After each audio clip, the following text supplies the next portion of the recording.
Hi hello, പുതിയൊരു വീഡിയോയിലേക്ക് എല്ലാവർക്കും സ്വാഗതം. അപ്പോൾ ഇന്ന് ഞാൻ വന്നിട്ടുള്ളത് നമ്മളെ കാസർഗോട്ടെ നെയ്പ്പത്തലിൻ്റെ വീഡിയോ ആയിട്ടാണ്. അടിപൊളി നെയ്പ്പത്തലാണ്. അപ്പോൾ നിങ്ങൾ വീഡിയോ സ്കിപ്പ് ചെയ്യാണ്ട് കാണാം. വീഡിയോ ഇഷ്ടപ്പെട്ടെങ്കിൽ ലൈക്ക് ചെയ്യാനും ഷെയർ ചെയ്യാനും കമൻറ്റ് ചെയ്യാനും മറക്കരുത്.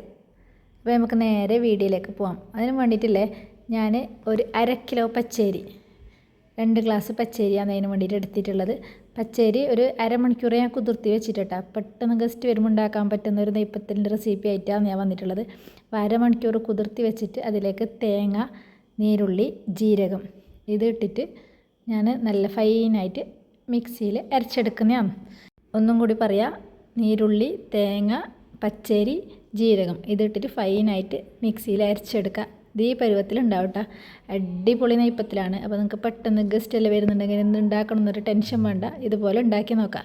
അതിലേക്ക് റവ ഇല്ലേ, അതും മൈദ, നമ്മൾ പഴംപൊരിയെല്ലാം ഉണ്ടാക്കുന്നില്ല, ഈ മൈദയും രണ്ടും കൂടിയിട്ട് മിക്സ് ചെയ്തിട്ടാണ് ഞാൻ ചുടുന്നുള്ളത്. നല്ല അടിപൊളിയാണ് കേട്ടോ. കുറേ ആൾ കരിപ്പൊടിയൊക്കെ ഇടുന്നുണ്ട്. അപ്പോൾ അതിലേക്കാണെങ്കിൽ എണ്ണയെല്ലാം നല്ലോണം പോകുന്നുണ്ട്. അപ്പോൾ ഇതിലേക്കാണെങ്കിൽ ഒന്നും ആകുന്നില്ല, പെട്ടെന്ന് റെഡിയാക്കാൻ പറ്റുന്ന നെയ്പ്പത്തിലാണിത്. അപ്പോൾ ഇങ്ങനെ കുഴച്ചെടുക്കണം, കൈനത്ര കൈയോണ്ട് ഇങ്ങനെ ഞൗണ്ടി കുഴച്ചിട്ടെടുക്കണം അല്ലേ. കുഴച്ചിട്ട് ഒരു മണിക്കൂറിൽ വെച്ചെങ്കിൽ നല്ല ടേസ്റ്റ് ആവേ. പിന്നെ ഇന്ന് കുഴച്ചിട്ടില്ലേ, ഇപ്പോൾ രാവിലെ കുഴച്ചിട്ട് രാത്രി ചുട്ടെങ്കിൽ അതും നല്ല ടേസ്റ്റാണ്. കുഴച്ചിട്ട് ഫ്രിഡ്ജിൽ വെച്ചെങ്കിൽ മതിയേ. അപ്പോൾ നല്ല ഇനങ്കാട്ടി മംഗളത്തിൻ്റെ പോലെ എല്ലാം ഉണ്ടാകുന്ന നെയ്പ്പത്തിലല്ലേ, അതുപോലെ ഉണ്ടാകും. അപ്പോഴേക്ക് അപ്പോൾ കുഴച്ച് കൊടുക്കുമ്പോൾ വെളുത്തിട്ട് തന്നെ ഉണ്ടാകും. നല്ല കളറാകുന്നില്ല, നല്ല കാഞ്ഞിട്ട് ക്രിസ്പി ആയിട്ടെല്ലാം കിട്ടണമെങ്കിലേ, നല്ല മുരുമുരു പോലെ കിട്ടണമെങ്കിലേ കുറച്ച് സമയം കുഴച്ച് വെക്കണവേ.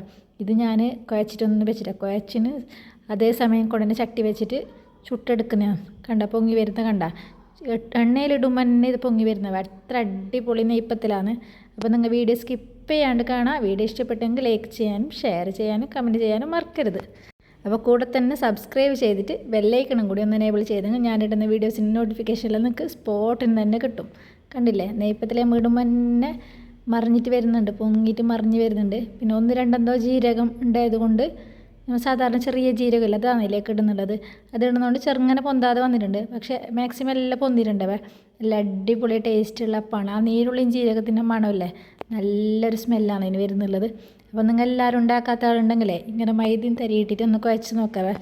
കുറേ ആളല്ലേ നമ്മൾ പത്തലിന് പൊടിക്കുന്ന പൊടിയില്ലേ, അത് മിക്സ് ആക്കിയിട്ട് ചുടലെന്നല്ല പറഞ്ഞിന്. പക്ഷെ ഞാൻ അങ്ങനെ ചുട്ടിട്ട് നോക്കിയാണ്, എനിക്ക് അത്ര ഒരു ടേസ്റ്റ് ഒന്നും ഉണ്ടായിട്ട് അതൊരു ആ ഒരു മണമൊക്കെ അത്ര പാങ്ങുണ്ടായിട്ടാണ്. ഈ തരിയും മൈദ ഇട്ടിട്ടില്ലേ പച്ചരി ഇട്ടിട്ട് കുഴച്ചെങ്കിൽ നല്ല ടേസ്റ്റാണ്, അടിപൊളിയാകുന്നുണ്ട്. അപ്പോൾ നിങ്ങൾ എല്ലാവരും ഇത് ഉണ്ടാക്കി നോക്കുക. ഇഷ്ടപ്പെട്ടെങ്കിൽ കമൻറ്റ് ചെയ്യുക, അഭിപ്രായമെല്ലാം കമൻറ്റ് ചെയ്തിട്ട് പറയണം കേട്ടോ എല്ലാവരും എങ്ങനെ ഉണ്ടെന്ന്. അപ്പോൾ എൻ്റെ ഇന്നത്തെ വീഡിയോ ഇത്രയേ ഉള്ളൂ കേട്ടോ. അടിപൊളി നെയ്പ്പത്തിലതാ കണ്ടില്ലേ, ഇത് ഇങ്ങനെ പൊങ്ങിയിട്ട് തന്നെ നിൽക്കട്ടെ, താണിട്ടൊന്നും നിൽക്കുന്നില്ല. ചുട്ടിട്ട് 1 മണിക്കൂർ കഴിഞ്ഞിട്ടും ഇങ്ങനെ തന്നെ ഉണ്ടായിന്. അപ്പോൾ നിങ്ങൾ എല്ലാവരും ഇതുപോലെ ഉണ്ടാക്കി നോക്കാം. ഞാനിത് കഴിക്കുന്നുള്ളതല്ലേ ചിക്കൻ ചില്ലി കറി ഉണ്ടെന്ന് വെച്ചിട്ടാ. അപ്പോൾ എല്ലാ കറീൻ്റെയൊക്കെ നല്ല ടേസ്റ്റാണ്. അതല്ലാണ്ട് വെറുതെ കൂട്ടാനും വെറുതെ തിന്നാനും നല്ല ടേസ്റ്റ് ഉണ്ടാണ്. അപ്പോൾ നിങ്ങൾ എല്ലാവരും ഉണ്ടാക്കി നോക്കുക. എൻ്റെ അഭിപ്രായം കമൻറ്റ് ചെയ്യുക, നിങ്ങളുടെ അഭിപ്രായമൊക്കെ. അപ്പോൾ ഇത്രയേ ഉള്ളൂ കേട്ടോ ഇന്നത്തെ വീഡിയോ. എൻ്റെ വീഡിയോ ഇഷ്ടപ്പെട്ടെങ്കിൽ ലൈക്ക് ചെയ്യാനും ഷെയർ ചെയ്യാനും കമൻറ്റ് ചെയ്യാനും മറക്കരുത്.